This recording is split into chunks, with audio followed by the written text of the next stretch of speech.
Inside this package, you're also going to find two different types of attachment. One is your paracord and the other is your belt clip. If you want to install the paracord, we're simply going to thread it through these two holes in the OCD.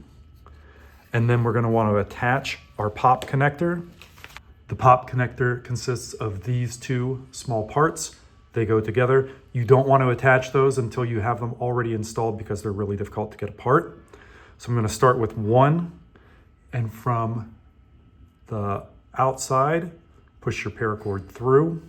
And then I'm just going to tie one quick knot. I like to tie this and then hold the end and push that knot up towards the end to make that as close to the edge as possible. Now I'm going to thread that second part up through the back. Make sure it's going through the back of the second piece of the snap.